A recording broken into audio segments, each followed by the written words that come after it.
Hello, everybody, and welcome to our Rogue One movie review. Yep. Today, we're going to be getting the soundtrack first, design. This is all the stuff that we're going to be doing. Trust me. So we're doing sound. First, start off with the soundtrack and sound design. That was my thing. Okay. Second, we're going to be talking about characters. Third, we're going to be talking about story and plot. Then we're going to be talking about acting, and then visuals. So, tell me, Rogue, what did you think of the soundtrack? It was quite ambiguous in my opinion. It's just there. It doesn't really add to the story much. I don't think it's a bad soundtrack. There's a lot of songs I like, but I think it's a poor soundtrack in the fact that it doesn't add to it. It doesn't help the story along. It doesn't push the story. Mm-hmm. It just kind of fades away at times. You're like, oh wait, there's a soundtrack at other times. Like there's some beautiful songs to it. Yeah. With when the explosion's ending at the end, it's a nice song, but it definitely doesn't add. There's not like themes to characters. Like you don't like hear this and think like, oh my goodness, there's this character showing up. Nothing like that. I guess you could kind of say a little bit with Darth Vader at the end. And that I'd have to say the one part of the soundtrack I really like is after Darth Vader has his scene and it goes into his theme, right? The Imperial March, but then it just cuts off and no, we're not doing that, right? And that was actually kind of cool little edit they did there. Okay, so before we continue on to this, I just want to point out that for me, I used to like Rogue One until watching it this last time. I was actually fairly disappointed of what happened, why I chose this movie for so high. Okay. So, well, I have to say that I'm surprised. I hope it wasn't just my influence. It was not, since I don't like this movie, but I hope that means that you're getting a better taste in movies. Well, you were sitting next to me when we were watching it last, and right. you saw it. You were, yeah, I know. I saw you be like, wait, what? Yeah. I think I'm just getting because of you. I think I'm getting a nose for like good movies now. Is there anything about the sound design? Like you said, great choice for Darth Vader. The Imperial March, I think that was actually the one sound design I actually really liked. But every time I watch something, I have a hard time actually listening to the soundtracks. Mm-hmm. It's hard for me to listen to it if I am actually not liking the movie. Right. So if I don't like the movie, I have a hard time actually listening to it. Yeah, I can definitely see that. For me, it's kind of the opposite. Like I pay attention to, as you know, I pay attention to soundtracks in any movie. Like it's definitely unless the movie opens with some amazing visual aspect or just like, you see a character that you love or whatever. Immediately it's like the soundtrack's going to tell me if I'm going to like this movie or not. Yeah. And if the soundtrack catches me, then I'll like dive into the movie. If the soundtrack doesn't, then I'll just start picking apart things in the movie because I'm like, this is boring. Gotta get me into this movie somehow. And so if it's lacking in other aspects, I'm generally not going to like the movie. Okay. And it was definitely that way from the start. It opens with that scene. Yeah. In the beautiful scene. Beautiful visuals, that farm setting, that planet, the ship flying over it, all of it looked great. I don't even remember what the soundtrack was. Yeah, I don't either. Completely non-existent for me. I think it was like this low tone, like doo or something like that. Like for me, like if let me give a quick comparison here. Like Wrath of Man. Okay, we're just going best soundtrack again. Yeah. Well, I think this is I think it's a perfect analogy because Wrath of Man, how does it open, right? You hear immediately. Yeah, exactly. All you like steady cam, right? You just see one shot with this yeah, just beat behind it and it builds something. Tension, yeah, exactly. Yeah, so for a movie that I absolutely love, I can remember the soundtrack fairly well. Yeah. But for Rogue One, and now watching it and being like, wow, I actually am not the biggest fan of this movie. Right. Yeah, I was quite surprised what happened to me in this the whole sequence. So prepare for some surprised stuff to be said on this. Yeah. Anything else, or should we move on? I mean, Ooh, I guess I should ask you. So, like, going into the sound design, what do you think of like being the Star Wars buff you are? What do you think of the sound of the speed or the whatchamacallem, the ships, the lightsabers, the blasters, the explosions? Did it give you a nostalgia feel? Did it sound different? Did it sound better? It did actually sound better, a little better. I would agree. There was one, and I'm actually having a hard time remembering. There was a sound that really bugged me. Okay. Yeah, I kind of remember you being like, huh? One of them, I can't remember what it was, but yeah. Yeah, I can't remember exactly what it is. Maybe we'll.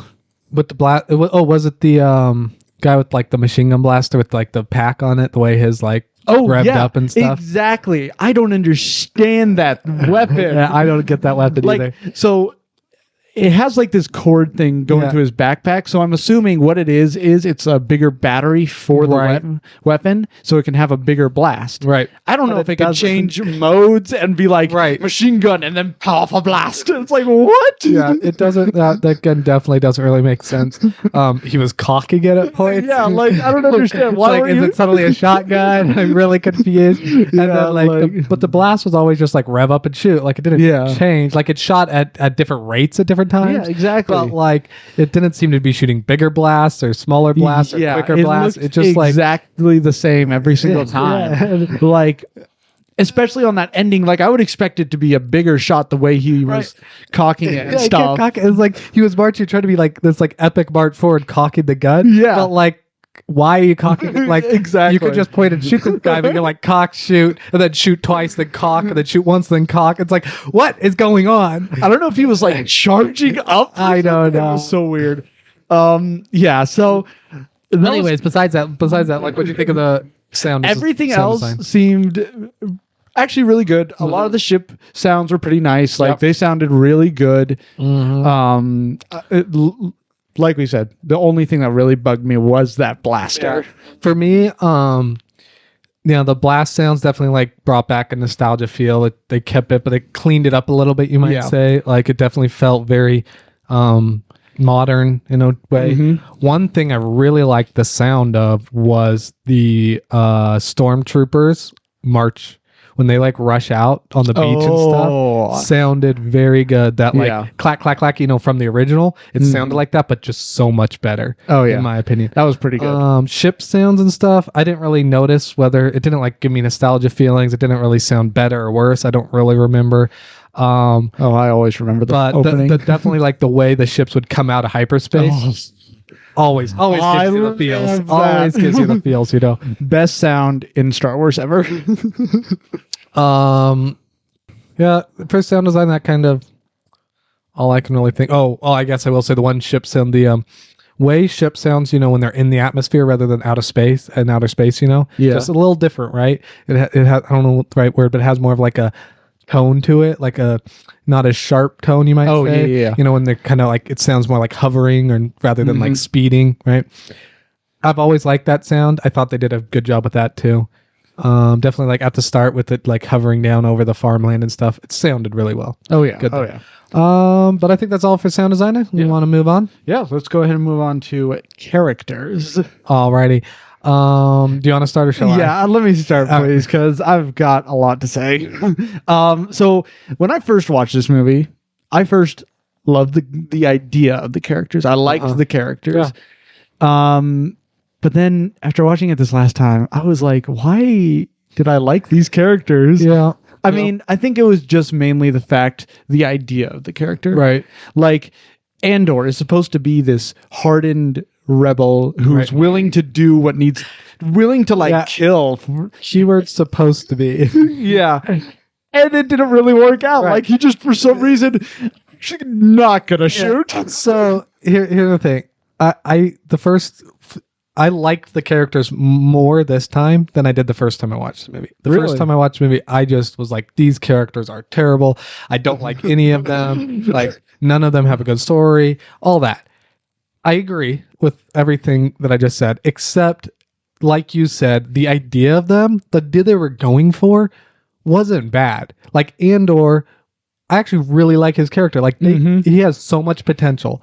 Yeah, I would like in like this show that might be coming out is coming out. Yeah, it's coming out. Sounds like it could be a really cool idea of like going into this backstory as long as they go with actually what they were going for. This hardened rebel spy who's like gets it like he starts out so good, right? He goes and gets this information, right? You're like, okay, he's like a rebel. Okay, now how is he going to save this guy? And then he just shoots him. Yeah, right? it was So good because like that sets him up as like, I don't care. All I care is about getting the information, getting it to the rebels, and doing what I can with that information. And then like, okay, and now he's a completely different character for the rest of the movie. Yeah, exactly. And I feel like that was kind of the way with a lot of the characters. Let's go on to main girl. Oh, Jyn Erso, right? You meet her, right? And she's like has this tragic backstory, right? Yeah. Then we jump forward in time. She's like this prisoner. So you think she's gonna be like this, like what's the right word? Not rebel, because like she's not a rebel, but criminal, like criminal, outsider, extremist. No, I'm thinking more like just like doesn't care about anybody type of thing. Right? Okay. And she is at the start a little bit, yeah. But then just same thing. She just suddenly changes into this like for the cause, gonna do whatever it takes, and you don't know why, except like I guess she knows her father's alive now. Yeah, but it's like why like she, based on her backstory, she would be just like, I want to get to my father. Like I don't care what you guys are doing. I only care about me. Why'd that change? Why'd she start caring about her and getting to her father or living whatever life she wanted to, and suddenly like cares about other people? I don't know. They never told me in the movie. That's for sure. Well, I think the first thing that really like shows how bad they did with character is when she shot K2SO. Yeah. And then it wasn't the K2SO. Yeah. She had this worried look of like why? And I feel like she would have just shot and been like, well, why'd you do that? Yeah. I completely agree with that. All right, so moving on to another character that has like a bigger plot point. We have Forrest Whitaker's character, Saw Gerrera. This is another one who like, they don't go into his story that much, of course, but he does play a big part. And he seems, based on like, I think you were saying he had a big part in some of the shows. He has. So he actually first shows up, I think. I think he first shows up in the Clone Wars. Okay. And then then after Rogue One, when he shows up, he actually shows up in Rebels. So he doesn't die? No. Or it's before. Rebels is before Rogue One? Yeah. Okay. Don't worry. I was confused there for a second. I was like, wait, what? Remember, Rogue One is happening. I know. Like right before A New Hope. I haven't watched over. I don't know when Rebels takes place.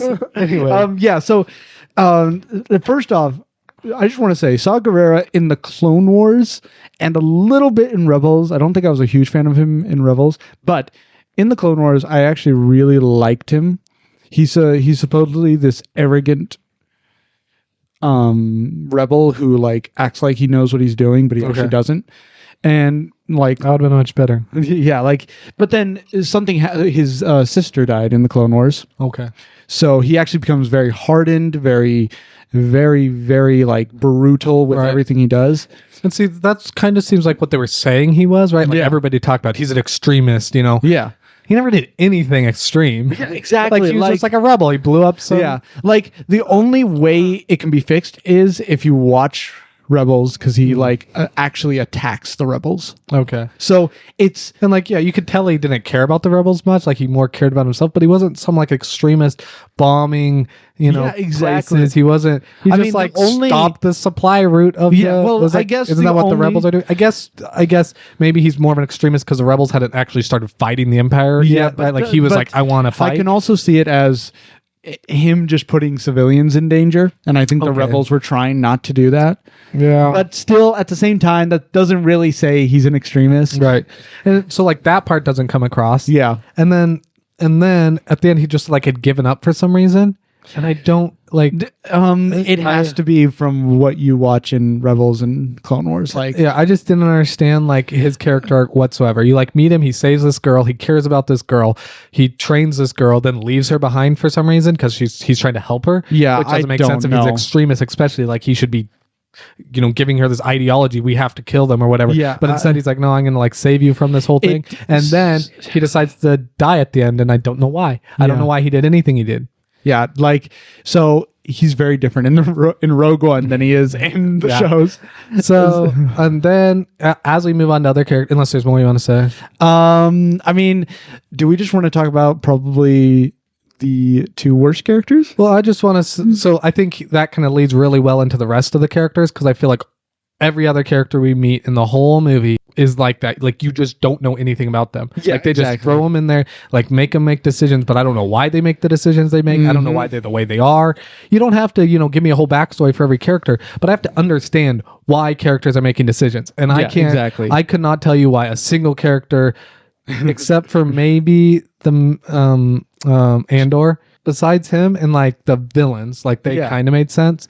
In fact, I'd say the villains were done well. I should get into the villains in a second, but like on the hero side, like all of them, I have no idea why anybody made any decisions they made, except like the guy, the blind dude's like, I just do what the Force tells me to or whatever, and the other guy's like, I just follow this guy for some reason, even though we disagree on everything. But then at some point they try and like stuff characters' backstories into it, and they do not do a good job with that. Like how the blind guy is just like, he was the greatest one of us all, and it's like, okay. Of what? Yeah, exactly. Apparently, they were supposed to be their guardians. They were the guardians of the temple that held kyber crystals. Right. Except that really confused me. Right. Because like, isn't the if I remember my limited knowledge of Star Wars, isn't where the kyber crystals are? Isn't it like a secret place that nobody knows about? And there aren't guardians of it. Yeah, there were like so. The only time I remember seeing a kyber crystal temple is in Clone Wars when we followed a group of younglings. And they had to go. They had to go into the temple. Really good episode, by the way. Yeah, very great episode because it had Ahsoka. Like she's the main part. Because they had to go in, find their crystals. They had to find the one crystal that they called to them. Yeah, exactly. Fit with their. I mean, Force brought to them. I didn't see anybody, but it was also a barren planet, which I guess makes sense, but I don't know. I don't remember them talking about other kyber crystal planets, because later down the road, there's a book of Ahsoka, and she tries to go to that same planet to get kyber crystals. She can't because the Empire's there. But still, if there were other kyber crystal temples, why? That just was confusing. Yeah, and I don't know I don't know the Star Wars lore, but that was just made no sense. The only reason I could see it as if it was an actual Jedi temple built there. Okay, that would have been better.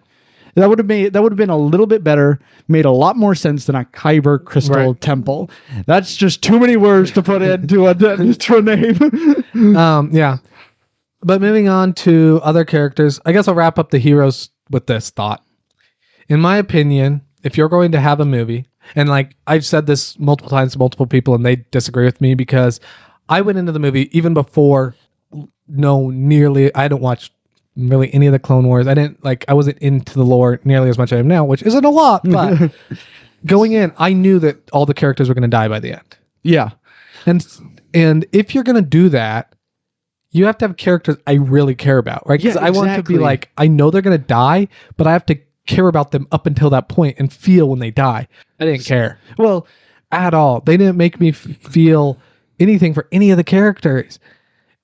And you can't and that's where I think they really fell short in this movie. Yeah. You can have a poor soundtrack, but if you have good character development and I really care about those characters, then I'm gonna want to know what happens to them. But instead I was like, oh, they're gonna die and I don't care, right? Yeah. So when I first watched it, I actually part of me wanted to tear up at the death scene, but I didn't, and I didn't quite understand why. Right. But it was like I did like feel a little sad at the death scene because I actually knew nothing about this. Like, maybe they were alive and they were just on another mission or something, and the whole rebellion thing. But then after watching this last time, I was like, there's actually no point for me to have done that when they died. So what? So I think that does it for the heroes. I want to go over the villains very quickly because like I don't think any more great or anything. But I feel like they were better done. I definitely think they were better done. Like it really showed the side of this empire that we haven't really seen, right? Like this power struggle, like, you know, different people wanting to be in charge, people wanting to gain credit, you know, things like that we didn't really see in the original trilogy because it was just like Darth Vader, right? And he just kills the people he wants to kill and just runs it all, right? Yeah. But we got to see Tarkin and Director Krennic. Yeah. And their characters were pretty good. Like, and I understood why they did what they chose to do, Yeah, right? exactly. There was the power struggle. There was the for a Star Wars character, for a Star Wars villain, there's only really on the Empire, there's only really one like Star Wars villain that I actually really, really, really love, and that's Admiral Thrawn. But Director Krennic, I like him a little bit just because they do kind of a good job of him like jumping to so many places, trying to get what he wants. Yep. I feel like that's my opinion on Dr. Krennic because Director Krennic, Director Krennic, because he's really wanting to be like in charge of this Death Star. Yeah, and he wants like credit for it. Like, exactly. That's like I love that scene with Darth Vader where he's like, so can I, you know, see the Emperor? Yeah. And he just starts choking it. Oh my goodness, that's such a good scene. Be sure not to choke on your aspirations, Director. All right. Anything else on characters? I think we definitely did enough on characters. All right. Moving on to story and plot. All right. So going into the story, I like the idea of the story, right? What I think they did wrong is they tried to tell too many stories, right? Yes. Like all I needed was a simple story about this rogue squadron that's trying to get these plans. And they told that story. And when they told that story, I cared a little bit. I wanted them to get it. I wanted to see how they were going to get it. And I wanted to see them succeed. Yeah, but they just tried. They like all the scenes with the rebels and them having these speeches and stuff, the arguments, and it reminded me of the problems with the prequels versus the original stories, right? The original trilogy. In the original trilogy, we just followed these characters making these decisions, you wanting to see them succeed, having to, you know, do this one thing, go destroy the Death Star, save the planet, having struggles with their father, so on and so forth. We didn't have, like in the prequels, all the Senate jumbo arguing, the rebels arguing with, you know, we don't need any of that. It was just a simple story they had to tell. And we didn't need to see this pilot. Okay. Sorry, I'm going back to characters. That pilot, once again, ridiculous. You can't have this character that you see that like nobody's going to trust, right? Yeah. Then he goes and they like do this whole thing that's supposed to make him go mad. And he's mad for like 5 minutes. Yes. But then he suddenly they just totally throw it out. fine. They're like, okay, and now he's fine. And not only that, but like Andor, who's supposed to be like this, you know, hardened rebel, he should have been the most skeptical of him of anybody. Yeah, he exactly. hates the Empire, and he's just like, wait, you're a pilot? I'm a pilot too. You know, like, that was so dumb. But moving on, the plot, that's just like where it had its holes. Is like we already talked about characters and their why they chose to do the things, their motivations, I should say. And so if you're not going to have those, the plot really has to be simple and to the point. And it was not. It was jumbling everywhere, bringing in too many characters. It would have been if it was just like the story that they told about them going and finding the plans, you know, brings in a couple of characters, you know, like Andor, Jin or so, and then the robot dude, and then these other rebels that decide to come along with them, and that's it. Yeah, could have been a really good movie. In fact, I would have liked that movie with minimal changes.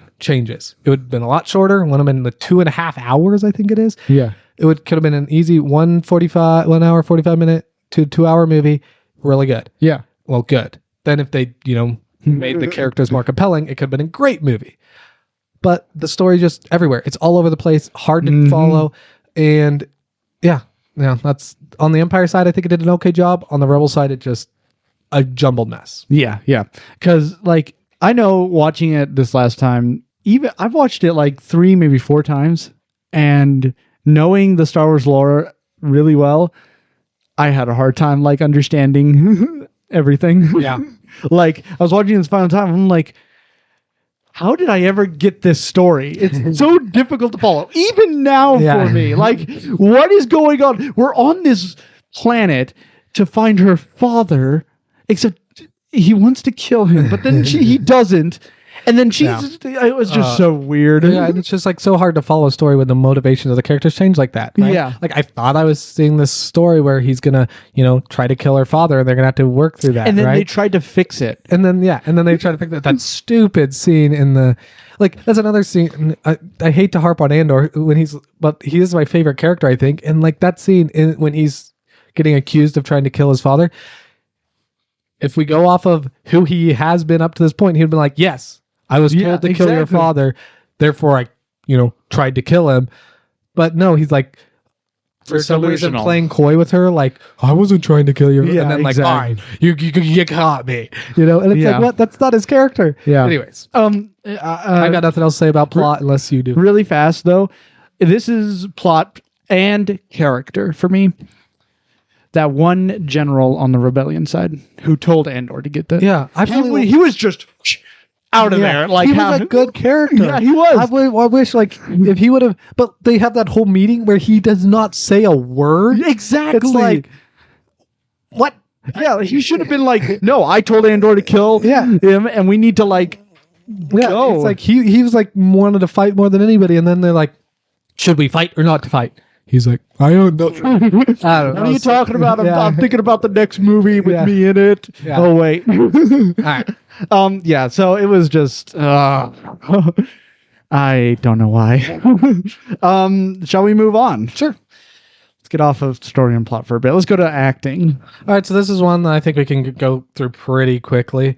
Dialogue horrible. Right. The actor. I thought. Like there's no standout performances for me. Nobody did an incredible job. Yeah. I do think they brought Darth Vader to life really well I actually don't know who played him in this.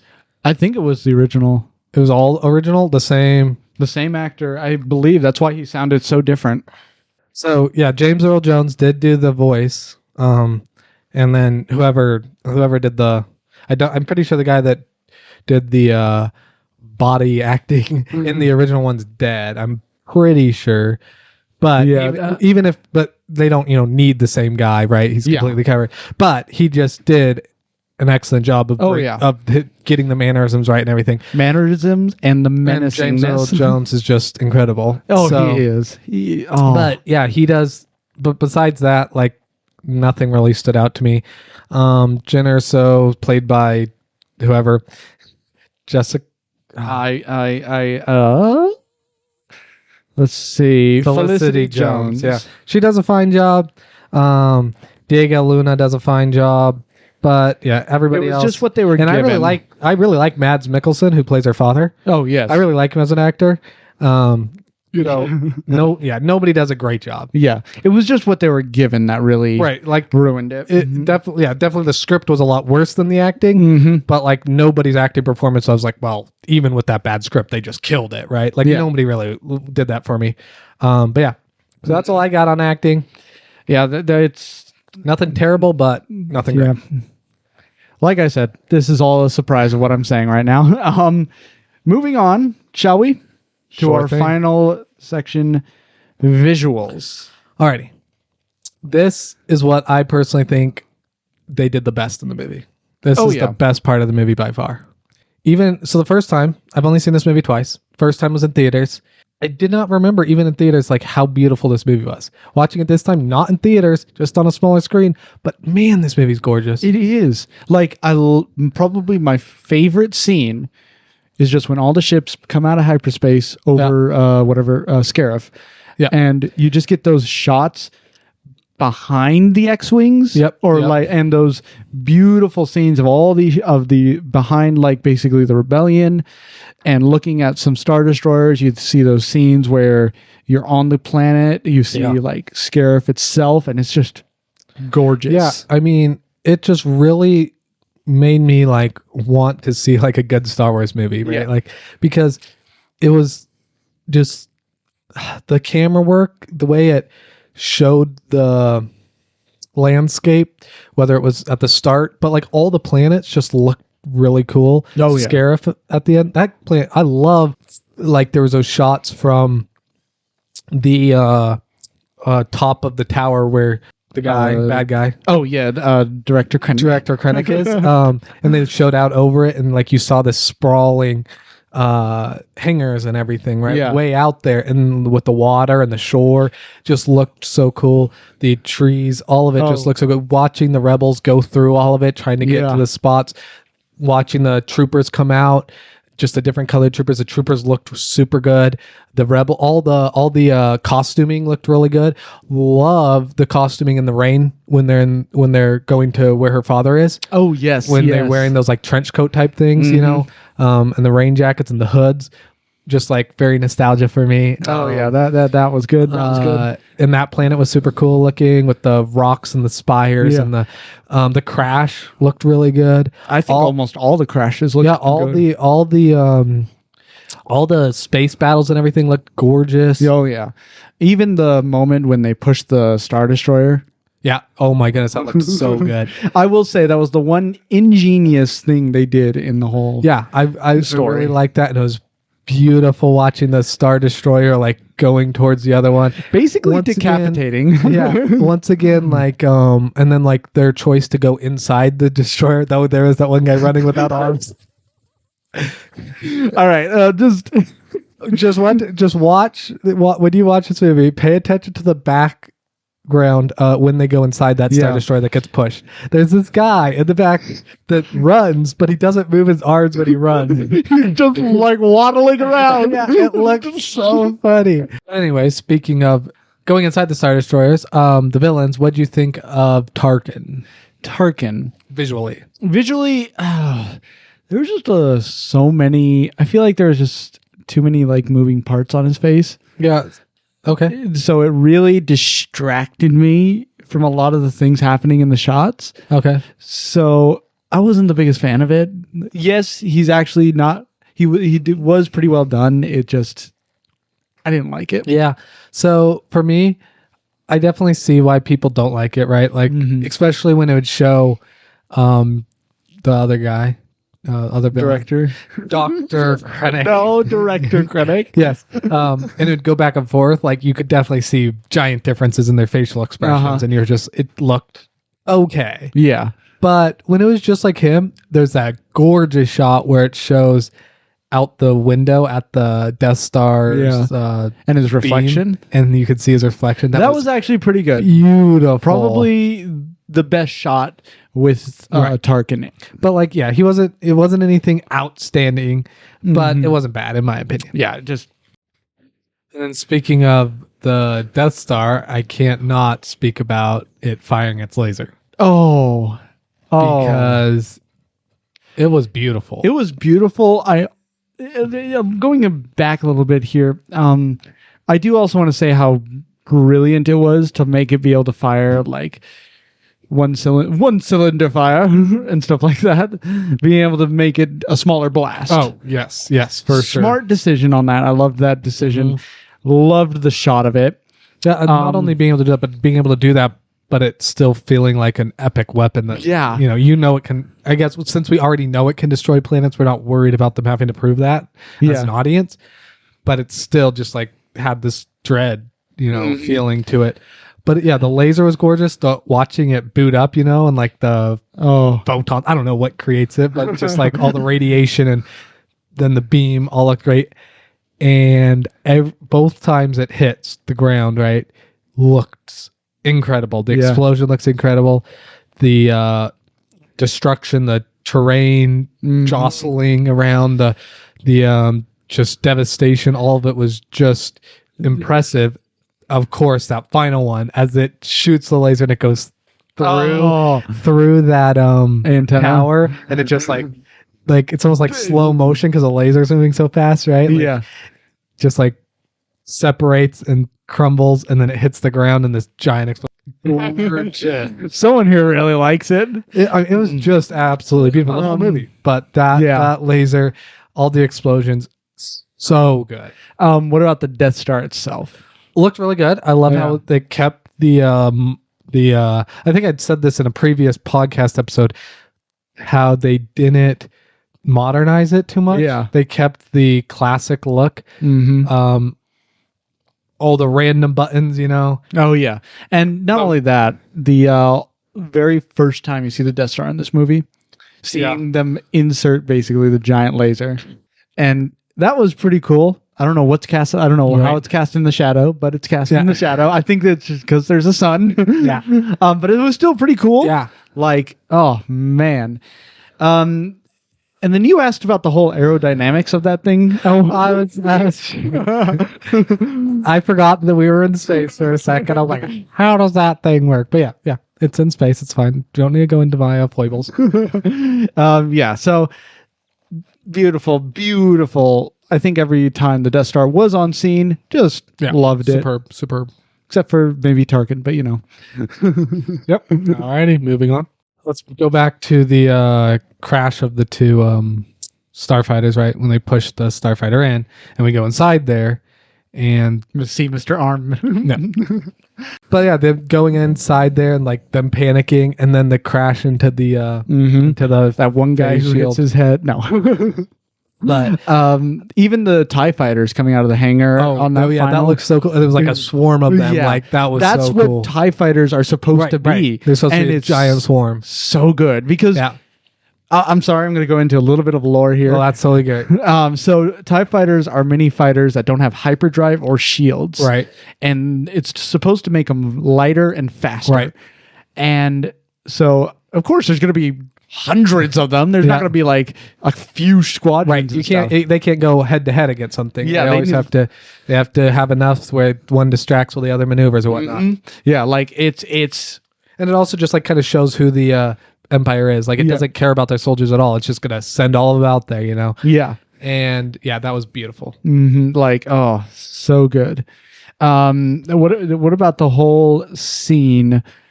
What about a lot of the starting scenes? There we go. Yeah, so at the start, beautiful. That planet is so cool that they're on. What planet are they on? Is it they're on multiple planets? No, at the very start, where's her family's living at the start. Oh, and the guy comes. Oh, yes. Of course, we're talking about Is that the planet that the same planet that Saw Gerrera has his rebellion on? Oh. Maybe I don't know. Like he shows up there. Yeah, I hate that scene. No, it's not. It's not. I couldn't tell if it was like they had like created a farm in this desert, desolate planet, or if he had just like flown there and found her and then flown off. Yeah. Once again, terrible storytelling. I have no idea where he came from. Yeah, like they gotta show where he came from and stuff. He might have been on the planet. Okay, but anyways, that's not the same planet. They don't go into what planet it is, but anyway, that planet, beautiful. That whole scene's gorgeous. The shots of the thing just flying, the ship just flying over, beautiful. Yeah, not sure why they landed so far away, but that's okay. It's to walk epically on the. That's true. You got to get your little menacing walk in. Yeah, exactly. Get your steps in, Yeah, true. He probably just needed to get his steps in. The troopers, his guards were just like, "Sir, why can't we land closer?" It's like, he's like, I'm only at 5,000 steps. I'm trying to get to 10,000 today. Yeah, that shuttle doesn't keeps him from getting those. Why were you walking in place this whole time? All right. Anyways, so yeah, the whole scene's beautiful. I didn't like all the choices in the angles they chose to. Yeah, the camera work when her mom comes up. There could have been some better camera work there, in my opinion. Like they didn't like give me the setting of like No Hope. Like like they didn't like make it feel like this. They're there. They're gonna kill them. Like there's nothing they can do. Yeah. Like I didn't have that feeling, and I think just with a couple of different shots where you see, they never showed me a shot where it was like above and behind her a little bit, like where it was like these. What are the black trooper guys called? Death troopers. Death troopers like trained on her. Yeah, like they definitely showed a couple of them trained on her, but it wasn't like a good one. Like they could have given it a really nice shot where her father's off to the side, Death troopers just pointed at her as she's running, and you're like, oh my goodness, they're gonna kill her. But I never had that. She didn't run, but walk towards them. Sorry. No, she didn't. Yeah, I guess she At walked. the start, she walks up to them. She does, but runs at the start, right? Yeah, probably, but she doesn't. She just dies after she shot, and she just stands there. I know, but she comes to that point. Like, she's not just standing there the whole time. Well, she could have been, No, you see her run up there, I'm pretty sure. Yeah, she does. Yeah, but her whole decision making there just didn't make sense. Yeah, and then his decision doesn't make sense either. Like, anyway, that's but we're not on characters and plot. Anyways, visually, that's just something I think they could have done better. But yeah. So other than that, like almost all the visuals were just gorgeous. Really cool action sequences, really good camera work, gorgeous set design, great costuming. Yeah, like I feel like it could have been so much better. Like, we could have had such a better movie. Better yet, something tells me that they either just ran out of time and just stuffed a bunch of stuff in there to finally get the movie out. Why not just do this? Make it like a small TV show. I know it was before this small TV show time, but still, I think it would have been so much better in TV show format. As that, you could have gotten so much out of the way, and still we could have if we just had fewer characters to focus on, would have been so much better. Yep. So we're kind of getting the final thoughts here, I guess. Yeah. Those are your thoughts. Those are my anything thoughts. Anything else? I guess a couple other things is I would have. You know what? I think I like director Krennic. He's a pretty good character. I think I would have liked him more, probably, if he had a much more like, I don't want to say connection to the main character. But he's right. Like, that was another backstory they didn't really go into, right? Like, he's clearly there, knows a ton about this family, and him and the father have a history. Yeah, apparently they're friends. Yeah, but you don't know any. All you see is that one scene when they're in the apartment, and it's just like, okay, so what does that tell me? Yeah, I would have liked it more if we got more of an understanding of why. Of like, there's that whole moment when director Krennic's like, "Who are you?" Yeah, I'm Jyn Erso, right? And it's just like, okay, that could have been a pretty cool moment if they had built up some backs. Yeah. What about your final thoughts? All right, so my final thoughts, I'm going to kind of like work backwards from what we did here. So start with like the visuals. Visuals, like, they definitely could have made some small changes here and there, but nothing really major. I think they're all really done well and set up for what could be a really cool movie. The acting, I think it wasn't like, I don't think they picked a wrong actor or anything. It just, you didn't really get to see any of them shine. Then we've got the plot and the characters. That's where it just fell apart for me. The characters weren't compelling. The plot was jumble mess. They really just need to pick what they were going for and do that story, and then give us really good backstory so we cared about these characters by the end of the movie. And then the soundtrack just really needed to show that, but I feel like it was just as chaotic as the plot was. Like, it just didn't drive anything home for me. And so what's your final rating out of 10? My final back and forth rating out of 10 for Star Wars, I'm going to have to give it a 4 out of 10. Oh my goodness. Wow. I thought I was going to be way lower than you, but the only reason I was debating if I wanted to give it a higher rating, but that would have been mainly because of visuals. Right. I'm more of for me, when I see a movie, I focus more on the storytelling. Right. And Rogue One just had a horrible time telling the story. So that's why it falls to 4 out of 10. Yeah. So I was debating between 4 and 4.5. So I'm going to stay with you and go 4 out of 10 as well. All right. There's your back and forth rating and our movie review of Rogue One. Stay tuned for our movie review for Ford versus Ferrari for our next movie review. That's right. Yeah. You have not seen this? I have not seen it, so I'm actually very excited to see this. This is a great movie so you can stay tuned for that for the first Sunday in June.